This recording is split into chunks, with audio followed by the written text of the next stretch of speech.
Cleopatra VII, the last pharaoh of Egypt. Cleopatra VII Philopator was the final active ruler of the Ptolemaic dynasty of Egypt, a family of Greek origin that had ruled the land for nearly 3 centuries. Her reign was one of ambition, intellect, romance, and ultimately, tragedy. Often remembered for her relationships with Julius Caesar and Mark Antony, Cleopatra was far more than a romantic figure. She was a political genius, a skilled diplomat, and a determined protector of her kingdom. Her life and death would mark the end of ancient Egyptian monarchy and usher in a new era under Roman rule. A royal beginning in a Greek dynasty. Cleopatra was born in 69 BCE in the Egyptian capital of Alexandria, one of the most sophisticated cities of the ancient world. Though Egyptian in rule, Cleopatra's family, the Ptolemies, were of Macedonian Greek descent, having taken power after the conquests of Alexander the Great. Despite ruling over Egypt for generations, the Ptolemies often maintained Greek customs, spoke Greek, and treated native Egyptians as second-class citizens. Cleopatra was different. She was the first of her line to learn the Egyptian language and several others. Ancient sources suggest she spoke as many as 9 languages. This cultural connection to her subjects, coupled with her intellectual prowess, set her apart from other Ptolemies and helped her consolidate power in a turbulent political landscape. The struggle for power. Cleopatra ascended to the throne in 51 BCE at the age of 18, co-ruling with her 10-year-old brother Ptolemy XIII, whom she was expected to marry as per custom. Their joint rule was anything but harmonious. Power struggles soon erupted between the 2 siblings and their respective factions. Eventually, Cleopatra was forced into exile, but rather than submit, she planned a dramatic return to power.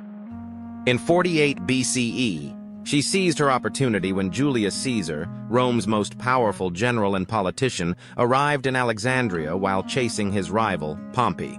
Cleopatra arranged a secret meeting with Caesar in what would become one of history's most legendary moments, smuggling herself into his presence wrapped in a carpet or bedroll. Caesar and the Queen. Cleopatra impressed Caesar not only with her beauty, but with her intelligence, charm, and political acumen. He agreed to support her claim to the throne. With Caesar's help, Cleopatra defeated her brother's forces. Ptolemy XIII drowned in the Nile while trying to escape. With her position restored, Cleopatra ruled Egypt alongside another younger brother, Ptolemy XIV, whom she married to maintain tradition.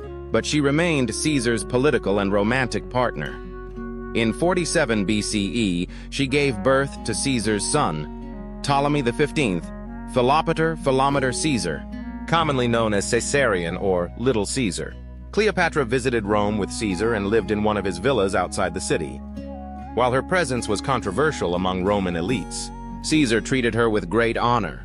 However, his assassination in 44 BCE forced Cleopatra to return to Egypt, where she eliminated her co-ruler Ptolemy XIV and made her son Caesarion her official co-regent. Mark Antony and a new alliance. After Caesar's death, Rome plunged into chaos.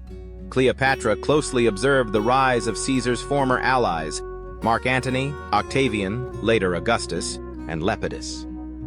In 41 BCE, she was summoned by Antony, who sought her support in securing his share of power. Their meeting in Tarsus is the stuff of legend. Cleopatra arrived on a lavish barge dressed as the goddess Isis, radiating wealth, confidence, and divinity. Antony was captivated. Like Caesar, he found in Cleopatra a powerful ally and charismatic companion. Together, they formed both a romantic and political alliance. Cleopatra bore Antony 3 children, twins Alexander Helios and Cleopatra Selene, and a younger son, Ptolemy Philadelphus. Their union scandalized Rome. Antony began adopting Egyptian customs and appeared to elevate Cleopatra and her children as rulers of the Eastern Mediterranean. In Rome, Octavian used these actions to paint Antony as a traitor to Rome, completely under Cleopatra's influence. The Battle of Actium.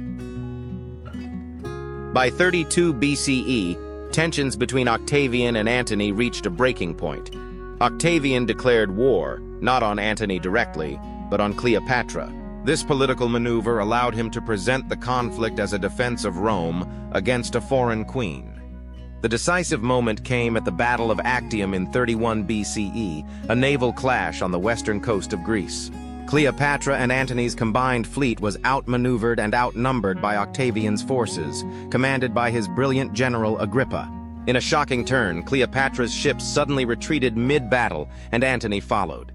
This move led to their defeat. The couple fled back to Egypt, where their position deteriorated rapidly. Many of Antony's allies deserted him, and Octavian's forces closed in.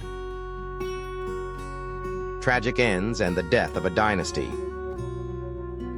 As Octavian invaded Egypt in 30 BCE, Antony, believing Cleopatra had taken her own life, fell on his sword.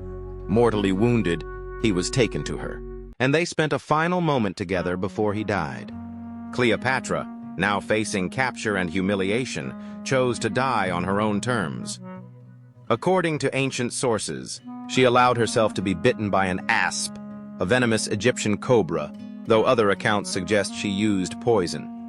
She died at age 39, dressed in royal robes laid upon a golden couch in a final display of dignity and defiance. Cleopatra's death marked the end of the Ptolemaic dynasty. Octavian captured Caesarion and had him executed, ensuring that no rival Roman-Egyptian bloodline could challenge him. Egypt became a Roman province, and Octavian would soon become Augustus, the first emperor of Rome. Legacy, power, propaganda, and myth. For centuries, Cleopatra was remembered through the lens of Roman propaganda. Writers like Plutarch and Dio Cassius portrayed her as a manipulative seductress who brought down great men. Yet modern historians are uncovering a more complex, nuanced picture, a ruler of extraordinary intelligence, cultural fluency, and fierce independence. Cleopatra was not merely a consort to powerful Romans. She was a sovereign in her own right who used every tool: diplomacy, alliances, symbolism, and even love, to defend her kingdom. She represented the final chapter of pharaonic Egypt and the enduring tension between East and West. Today, Cleopatra remains a cultural icon, immortalized in art, literature, film, and feminist reinterpretation. Her story challenges simple narratives, offering instead a portrait of a woman who lived and died as a queen, determined to rule her destiny to the very end.